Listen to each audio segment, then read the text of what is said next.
Bien, en este video vamos a ver cómo hallar lados y ángulos desconocidos dado un triángulo rectángulo a través de funciones trigonométricas, de lo aprendido con las funciones trigonométricas.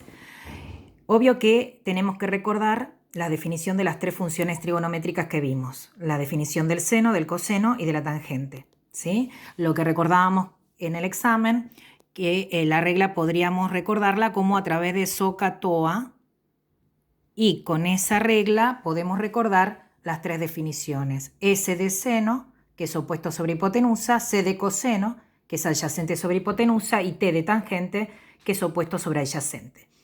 Entonces, ¿cómo podemos hallar un lado desconocido de un triángulo rectángulo conociendo otro lado y un ángulo agudo? Obvio que los ángulos agudos que me pueden dar son cualquiera de estos dos. Este es el ángulo recto, el de 90 grados. Entonces, supongamos que nos dan como ángulo agudo este, que sería, por ejemplo, 20 grados. Y nos piden que calculemos la incógnita de este lado y que conocemos como dato este otro lado, que es de 2 centímetros, 2 metros. Después se verá en situaciones problemáticas. Entonces, tenemos que ver respecto del ángulo qué catetos nos están dando. Recordemos que si tenemos el ángulo, la hipotenusa siempre es el lado que nos forma el ángulo recto, por lo cual acá automáticamente sabemos que el ángulo recto está formado por estos dos lados, por lo cual esta sería la hipotenusa, que en este caso coincide con la incógnita, que es X. Y después, el opuesto y el adyacente dependen del ángulo que nos den. Como en este caso nos están dando este ángulo, el lado opuesto justamente representaría al cateto opuesto, el que lo enfrenta al ángulo. Es decir, que en este caso el dato está dado a través del cateto opuesto. Este sería el adyacente, que no lo estamos utilizando como dato, ni como incógnita. Entonces, ¿quiénes están participando en esta relación? El opuesto y la hipotenusa. Entonces me fijo de las funciones trigonométricas cuál tiene el opuesto y la hipotenusa. Como vemos, el opuesto y la hipotenusa está hecha a través de la relación de la función seno. Entonces, vamos a plantear que el seno de alfa es cateto opuesto sobre hipotenusa.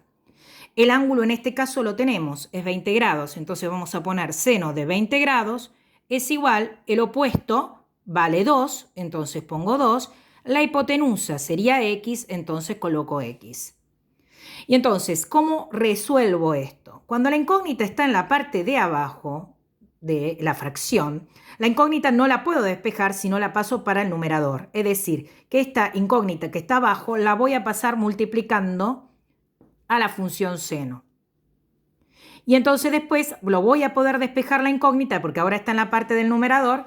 ¿Y cómo la despejo? Pasando la función junto con su ángulo dividiendo. ¿Por qué? Porque en este caso ahora la está multiplicando. Es como si de alguna forma se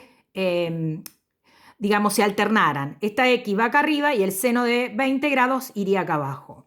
Es decir, que quedaría la X es igual al 2 sobre seno de 20. Entonces ahora uso la calculadora y pongo 2 dividido, aprieto la tecla seno, sin de 20. Entonces ahí me figura 2 dividido sin 20. Pongo igual y ahí me está dando 5,847, que sería 5,85 si lo aproximamos, que sería el valor de la medida del lado desconocido. Y ahí terminó el ejercicio. Y calculamos el valor de X. Entonces, de esta forma, nosotros podemos calcular ese lado o cualquier otro lado. Por ejemplo, podríamos tener otro ejercicio en el cual tuviéramos un triángulo rectángulo y ahora tenemos como dato este ángulo, supongan que es 30 grados, y nos dan como dato, por ejemplo, en este caso, este lado, que nos mide 3, y este sería nuestra incógnita. Entonces, ¿qué es lo que tengo que fijarme? Me tengo que fijar respecto del ángulo qué catetos son. Esta sería la hipotenusa, el lado que nos forma el ángulo recto. Esa no está participando. ¿Quiénes están participando? El lado que enfrenta al ángulo, que sería el cateto opuesto, y el otro que queda sería el adyacente, porque la hipotenusa en este caso no es ni dato ni incógnita. Entonces, ¿qué función tendríamos que usar si están participando el opuesto y el adyacente? Nos fijamos, opuesto y adyacente, ¿qué función es? Tangente. Entonces empezamos con la tangente. tangente del ángulo es igual opuesto sobre adyacente. Y voy reemplazando, el ángulo lo tengo, que es 30 grados, el opuesto sería X y la adyacente en este caso sería 3. Fíjense que ahora la incógnita está arriba, por lo cual si la incógnita está arriba, ahora despejo automático. El 3 que está dividiendo va a pasar multiplicando y queda 3 por tangente de 30 grados. Y eso es lo que coloco en la calculadora, 3 por tan de 30. Es decir, coloco 3 por la tecla tan y 30. ¿Ven? 3 por tan de 30. Pongo igual y me da 1,73. Bueno, ese sería el valor de la X, 1,73. Ahora bien, ¿qué pasa si tenemos que calcular ahora un ángulo, no un lado? Ven que acá el ángulo ya lo teníamos como dato. ¿Qué pasa si ahora tenemos que calcular un ángulo desconocido y conocemos que los dos lados cualesquiera? Entonces la diferencia es que ahora la incógnita va a estar dada en el ángulo. Suponga que ahora el ángulo que yo no conozco es este. Este sería mi incógnita. Ahora tengo que hallar un ángulo. Y supongamos que tengamos como dato este valor que puede valer 5 y este que puede valer 7. Entonces decimos, bueno, vamos a ver, respecto del ángulo, ¿qué lados se están relacionando? Entonces me fijo, el lado que es opuesto al ángulo es el cateto opuesto. Este sería la hipotenusa que no está participando. La hipotenusa es el lado que no forma el ángulo recto. ¿Y el otro lado quién sería? 7. ¿Ese qué sería? El cateto adyacente. Otra vez está participando O y A. O y A es tangente. Entonces empiezo, tangente del ángulo es igual al cateto opuesto sobre adyacente. Y ahora voy reemplazando. El ángulo no lo tengo, es X. El opuesto es 5. El adyacente es 7.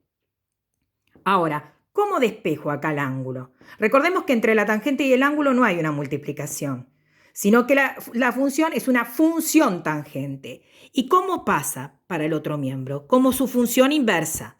La función de la tangente es la inversa, es el arco tangente, que en la calculadora figura como tan a la menos 1.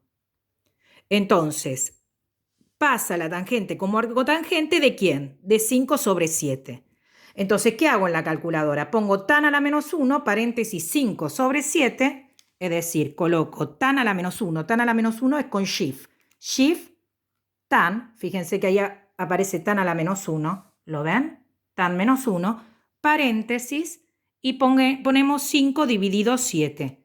5 dividido 7, cierro paréntesis. Recordemos que me va a estar dando un ángulo. Cuando el ángulo no es exacto, aprieto la tecla grados, minutos y segundos y ahí me da 35 grados, 32 minutos, 15,64 segundos, que es la respuesta que nosotros tenemos que colocar. Y eso es la forma en la que uno estaría calculando las funciones, tanto el ángulo como los lados. Recuerden que si tenemos la función tan, la inversa es arco tangente. Si es seno o sin, la inversa va a ser sin a la menos 1 o arco seno, y si es coseno, va a ser la inversa como arco coseno o cos a la menos 1. Esa es la diferencia, pero después el proceso es el mismo.